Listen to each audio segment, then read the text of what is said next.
There's still men out there that is willing to protect their family no matter what. When I came to Iman and told him that I didn't feel safe, nothing else should have mattered. Why are we even on this phone arguing? I'm coming to you saying, yo, baby daddy, I don't feel safe. Like, niggas talking about they gonna off me if I boom, boom, boom. I'm telling you, I don't feel safe. Yeah, well, back in 2023, when I did,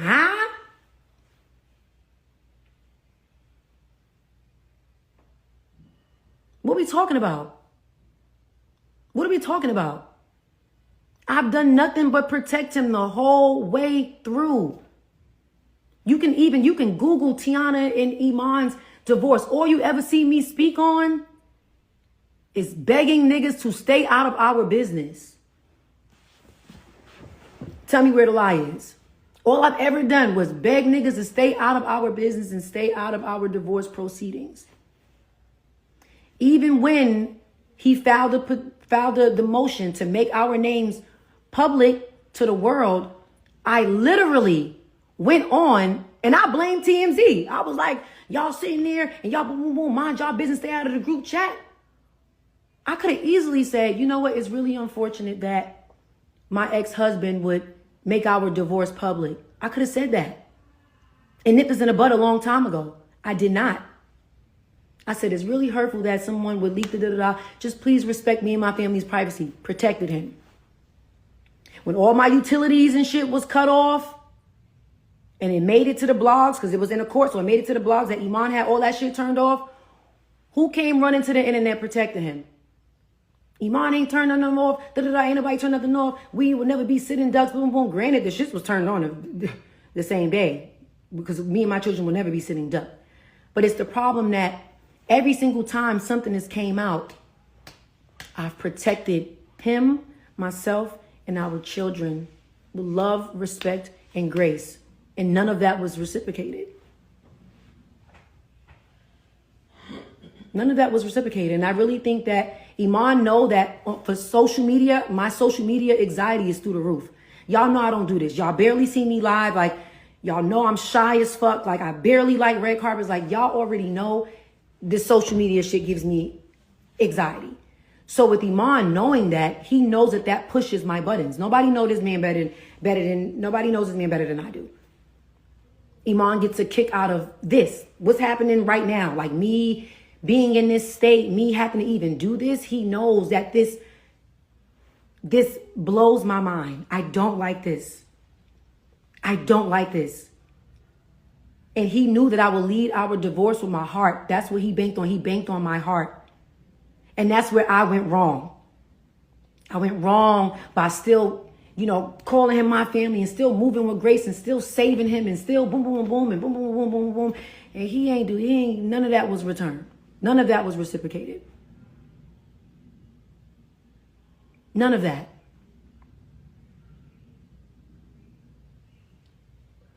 I'm trying to keep this private to this day. And that's another thing. People's like, oh, well, you only want to keep it private so you don't have to show people what you did to him. Me wanting to keep private that I bought all my own shit. I bought my own properties. I put money into da-da-da-da. Okay? I just don't want people in my business. I'm forced to have to tell my business because him and his people, and maybe it's not him, maybe it's his lawyers. But y'all all still together. I don't play that. You have the control to tell your lawyers what to do. It's awfully strange how every single time something come out about me, it come out on the same blog. It starts off little, and then it gets bigger and bigger and bigger and bigger. I have the proof that you're paying people to post this stuff. Like, come on. Like, this is just, it's a lot. It's a lot, and I'm done with it. I gotta go, y'all. I gotta get my hair done. I look a mess. Yeah. It's going to be what it's going to be. I'm never addressing this again. If anybody got any confusion, come your ass back and you can just watch what I already recorded. I'm not addressing this again. So I'm just letting y'all know now, I'm no longer addressing this. If anything else come out around the time that I have movies, sneakers, videos, whatever I got coming out, you know exactly what's going on. You know exactly what's going on. So you know, I would like to live my life in peace. I really would. And I would like him to live his life in peace. Like, I hope that, you know, everybody can just move on and be happy. These fake rumors that's coming out, none of this stuff is from this year. None of this stuff is from this week. All this shit is old. Not only is it not true, but it's old. So it resurfacing magically during the time of accolades for me was just weird to me. It's just weird to me. And I'm really mad that I even have to be doing this. Like, this is too much. Like, my anxiety is through the fucking roof. I don't like this kind of stuff. So just like, please, I'm begging you. And that's another thing I want to say. Iman is extremely talented. I think he's an amazing writer, an amazing rapper. I think Iman is amazing at whatever it is he put his mind to, and I would like him to focus on that. Our names don't need to be attached for him to be great at what he's doing, and our names don't need to be attached for me to be great at what I'm doing. Our names in divorce do not need to be attached to one another for us to be great. So please, just stop. Just please, y'all, mind your business. Like, I don't want niggas in a group chat, bro. Like, I don't want that. Like, please, y'all, I'm begging y'all. Like, from day one, I've asked for privacy in this matter. I'm not saying I asked y'all to give me privacy in my whole life. That part is going to be what it's going to be. But in this divorce matter, in this matter of my family, I begged y'all for privacy from day one. And he took that away. And please, just give both him and I some privacy when it comes to this to come up again. But please let him do what he's doing in peace and let me do what I'm doing in peace. I'm begging y'all. I am begging y'all to let me get my back blown out in peace. All right, bye. How turn this off? Yes, to getting your back blown out in peace. That's Mufasa. Welcome back to my channel, Mother Suckers. Hey, I am Eloho, back with the looks, the facts, and the tea. And y'all, Teyana Taylor definitely pulled up to her live with the looks, the facts, and some extra tea. She confirmed everything I said 3 days ago. If you haven't seen that video, be sure to check it out. It was a really good upload in my opinion. But in her recent Instagram live, Teyana Taylor gave a lot more insight to what was going on behind the scenes in their marriage and the divorce process. She revealed that there was moments where she did not feel safe, and she kind of insinuated that someone was threatening violence or harm to her. And when she reported that to Iman, he would then throw in her face things that happened in the past, and that will cause an argument. Which is a very spiteful and petty response to the mother of your children saying, hey, my safety is at risk. I don't feel safe. You responding with something that happened years ago. Like, what was the point of that? So if I don't feel safe, that means they're not safe. But you're talking about what happened in 2023. She also confirms what I said in the previous video, was that she has social media anxiety, and he actually gets pleasure of her being in a state of mind that she has to defend herself and her marriage and her family and the divorce. Her having to defend that publicly, it gives her anxiety, and he knows that. And that was the reason for filing with their full names, so that the public can now know, and she can now do this, be frustrated and flustered and anxious and have to come online explaining things. When really and truly, fuck it, you ain't gotta explain shit. You don't gotta explain everything. Even as a celebrity, as a human being, you don't have to explain everything to the public. You don't. Some shit you really can just say, all right, none of y'all business. And everybody has that right to have parts of their lives private, whether they're a celebrity or not. She did say that she put money into her own things. She brought her own property. She put money into boom, boom, boom, boom. Listen, in my head, she was going to say, I put money into my ring, but she ain't say that. That's just me speculating. That's me speaking New York. Like, when you from New York, we say, boom, boom, boom, boom, meaning like you put two and two together and make it make sense. I put two and two together, and for me, it's like I put money into my own ring. I put money into my own property. I have my own things. I have my own bag. Like, I've added to this. So that also tells me, okay, that $10 million divorce, like, she's getting a lot of what she put in. It's not just him giving her all of these things. Like, no, she's collecting what she's already invested in. Shout out to Teyana. See, I admire women, honestly, that have their own, like whether it's big or small, have your own, so that, like she said, my children don't have to be sitting duck. You turned the lights off, you turned the gas off, okay. In the next 10, 20 minutes, everything is back on. Like, whether you take or give, my family is set. Child, she said I ain't no bum. That settlement, really, I was getting back what I put in. All the other stuff is what a man is supposed to do, right? Take care of their kids, their education, provide for them. That's regular. And in addition to all of that, she says that she has proof. Now, this is alleged, okay? But she says that she has proof that Iman has been paying the blog. Ooh, that petty bone thick. And he a Cancer too. Listen, Cancers, they're very emotional. And sometimes those emotions can lead to crash outs.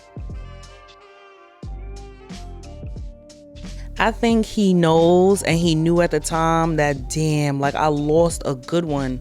When people know that they lost a good one, and it's really only because of their actions, like it's nobody else to blame but you, they start to just crash out. Like, no, you won't go down by yourself.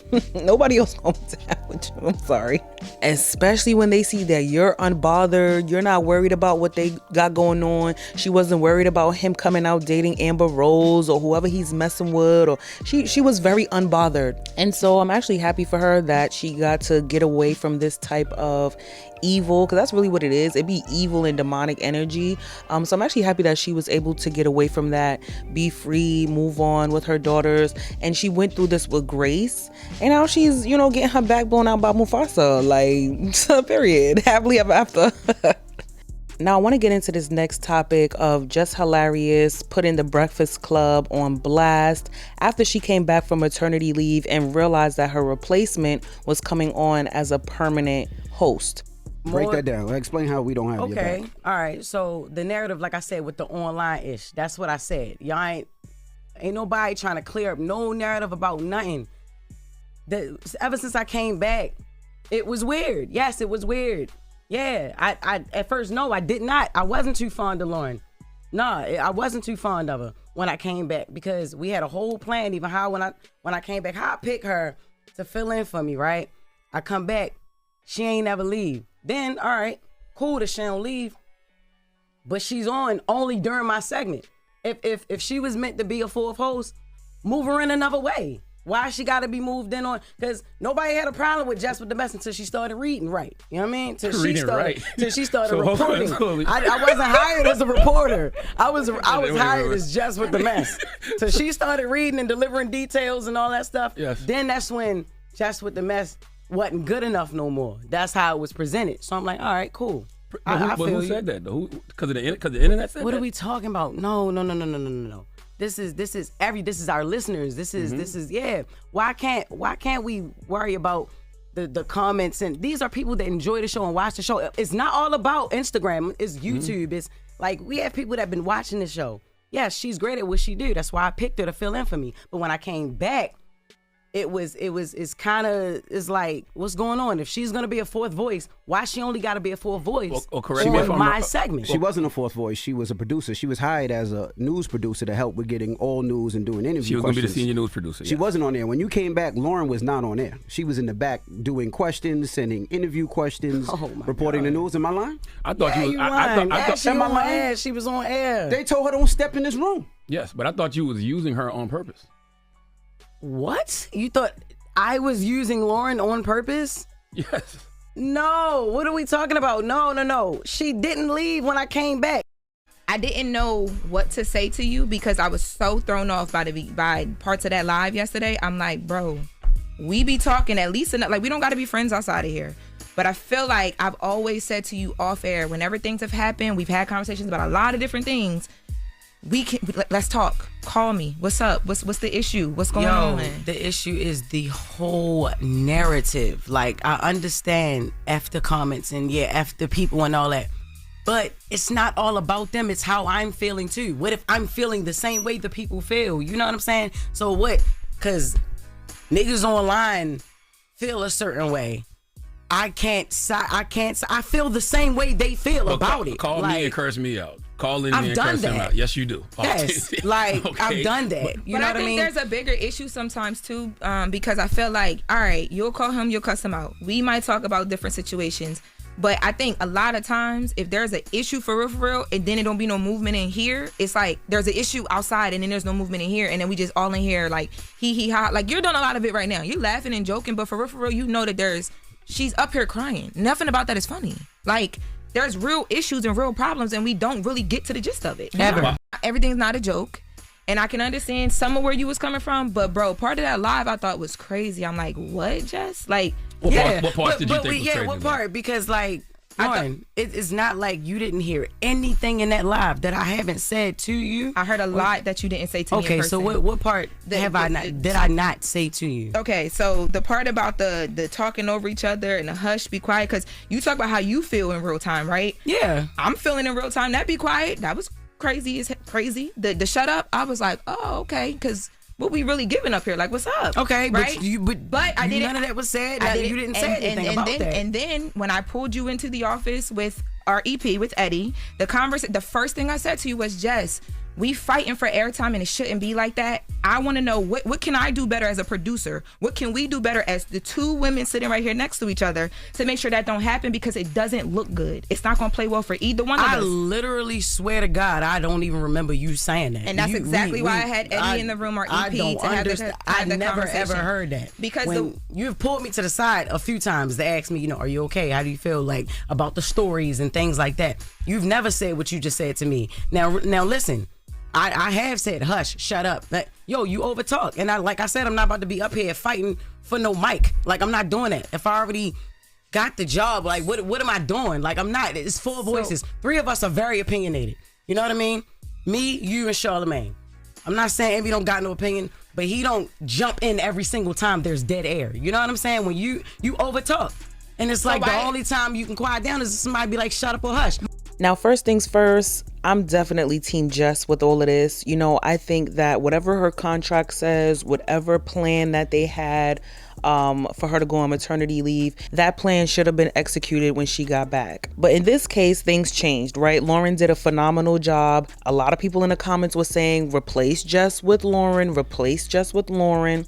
And so I think they looked at those comments and was like, okay, we can't replace Jess, but let's add Lauren as a host. They should have also given Jess the respect of having a meeting with her, letting her know, your job is safe and secure. We want to add Lauren on for this segment, whatever the case may be, because that never happened. And I think it didn't happen purposefully. I think they wanted these women to fight. I think they wanted Jess to feel insecure about her position. Knowing that she's also going through postpartum, this is a natural disaster, okay? And so I'm actually glad that she did address it. I'm glad that she said like, hey, it's a lot of BS going on and I don't like it. It did seem very gaslighty, like everything that she said, they were like, no. Child, I started to feel gaslighted as a viewer. One person saying, hey, we had this conversation and just saying, no, we didn't. And then one person saying like, oh, I thought you wanted that. And just is like, well, why would I want that? And another person saying, oh, she wasn't on as a host, and just saying, yes, she was. I felt gaslighted watching this. Like, what's the truth?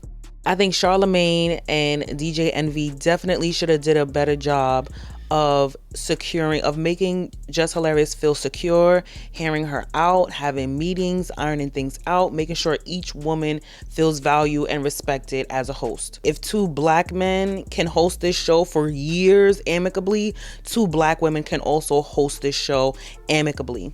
Jess and Lauren are two great hosts, and they bring two different things to the table. Jess is there for comedic relief. Jess is there to bring the tea and the mess. Lauren is there to give professional journalistic integrity. We need all of that.